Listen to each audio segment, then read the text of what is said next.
So now if we come towards the Archimedes principle, this was a principle that was basically was suggested or proposed by a scientist named as to be the Archimedes. इसमें भी बिल्कुल यही उन्होंने बात की हुई है कि आपके ऑब्जेक्ट जो है वो किस तरह से पानी के अंदर तैरता है या वो किस तरह से सिंक कर जाता है.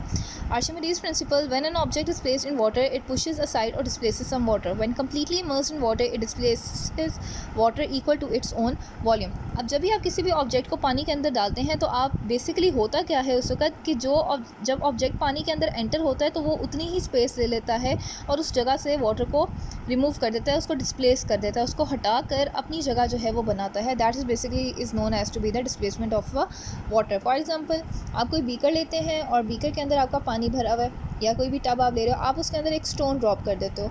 जब स्टोन वाटर के अंदर जाता है तो क्या करता है, वहाँ पर उसकी बॉटम पे जाकर सिट डाउन हो जाता है, वहाँ पर जाकर जो है वो सिंक हो जाता है, बॉटम पे आपको पड़ा हुआ टब के नज़र आता है. तो उस वक्त हम कहते हैं कि स्टोन ने वाटर की उतनी ही जगह ली है जितना उसका अपना वेट है. जितना उसका अपना वॉल्यूम होगा, जितना उसका अपना वेट होगा, उतना ही वो वाटर को भी डिस्प्लेस करेगा. सो आर्शिमिडीज़ क्या कहता है, Archimedes is the name of a scientist who studied the upthrust and displacement. जिसने बेसिकली क्या किया था, अपथ्रस्ट को रीड किया था और डिस्प्लेसमेंट को पढ़ा था. अपथ्रस्ट अगेन आपकी फोर्स ऑफ वाटर थी, जो वाटर आपकी फोर्स एग्जर्ट करा था उसको हम अपथ्रस्ट कहते हैं. वेयर डिस्प्लेसमेंट का मतलब है एक चीज़ को हटा के किसी दूसरी चीज़ से रिप्लेस कर देना. That is known as to be the displacement. This is basically the replacement.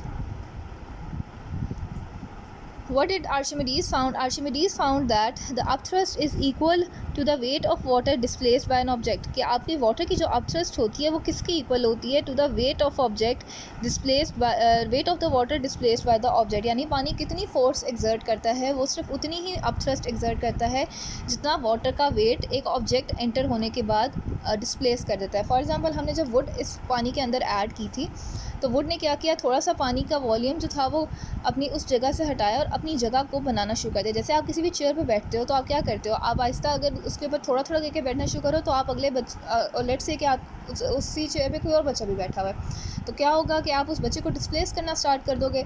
Aahista Aahista क्या करोगे, आप जैसे जैसे चेयर के ऊपर बैठे जाओगे अगला बच्चा वहाँ से हटता जाएगा. तो बिल्कुल ऐसी ही वाटर के अंदर भी होता है कि जब कोई भी ब्रिक पानी के अंदर आती है तो या कोई भी ऑब्जेक्ट आप पानी के अंदर ऐड करते हो तो पानी को भी हटा के वो ऑब्जेक्ट अपनी जगह बनाना स्टार्ट कर देता है.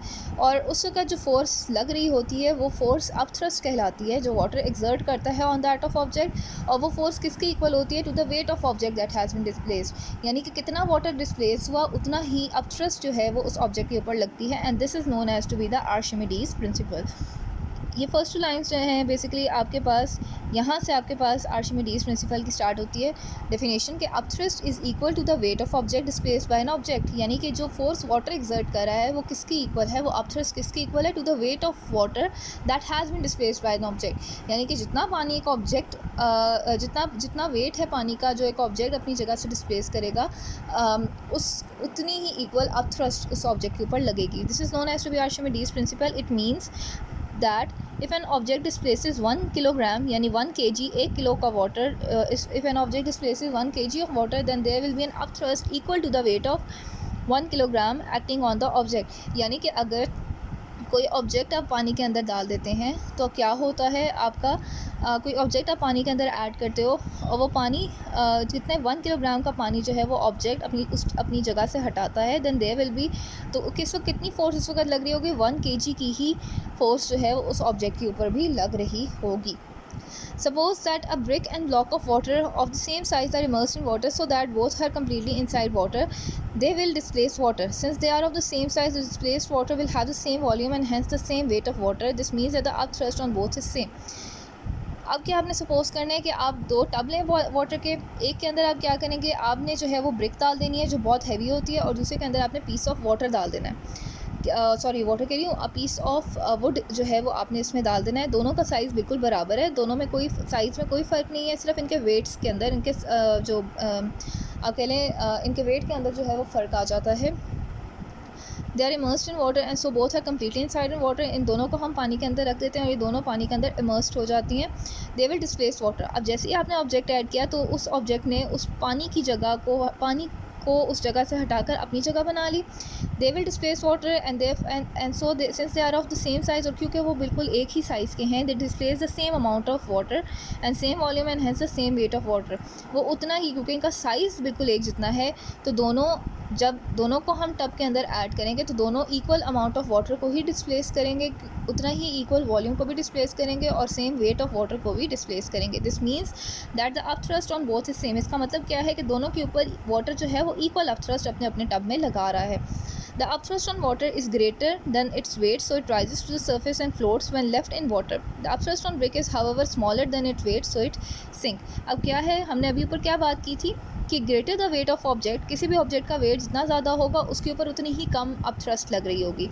यहाँ पर हमारे पास जो ब्रिक है, why does it sinks, why is our brick is sinking, because the weight of brick is greater, it is very much heavy, so therefore the upthrust applied will be very much less. So इस वजह से water जो है वो अपनी upthrust जो लगा रहा है, जो फोर्स अप्लाई कर रहा है, वो बहुत कम लगेगी as compared to that of the wood, a piece of wood. A piece of wood जो है it will only float in the water, it will not sink. Float का मतलब ये तैरना शुरू कर देगा पानी के ऊपर, डूबेगा नहीं पानी के अंदर. Why, because this piece of wood has a weight lesser than the upthrust of water. इसका जो वेट है वो कम है, and therefore water will exert a greater amount of upthrust over this over this piece of wood. So this was basically about the Archimedes principle. That एक बात जो यहाँ पर हमने याद रखनी है, that equal amount of upthrust is applied. जितना भी वाटर डिस्प्लेस करता है कोई भी ऑब्जेक्ट, उतनी ही अमाउंट ऑफ अपथ्रस्ट आके लगती है ऑब्जेक्ट के ऊपर. एंड नंबर सेकंड थिंग कि जितना भी वेट ज़्यादा होगा ऑब्जेक्ट का, उतनी कम अपथ्रस्ट लगेगी, एंड जितना कम वेट होगा ऑब्जेक्ट का, उतनी ही ज़्यादा अपथ्रस्ट जो है वो लगेगी. ये एक पॉइंट भी आप जो है वो नोट डाउन कर लें अपनी बुक्स पे आके. In number 1 point, that greater the weight of object, जितना ज़्यादा वेट है ऑब्जेक्ट का उतनी ही कम अपथ्रस्ट लगेगी. And number second, lesser the weight of object, जितना ज़्यादा ऑब्जेक्ट का वेट कम है, greater will be the upthrust, उतनी ही ज़्यादा उसके ऊपर अपथ्रस्ट भी लगेगी, will be the upthrust. So that is why हम कहते हैं कि हमारे जब ब्रिक हम वाटर के अंदर रखते हैं तो it sinks. Why, because the brick has a weight very much greater, so therefore lesser upthrust is applied. And why does a piece of wood floats on the surface of water, because this wood has a lesser weight, and therefore a greater amount of upthrust is applied on this wood. So this was all about today's lecture. Kindly read it, page number 108, lesson number 15, floating and sinking. Thank you.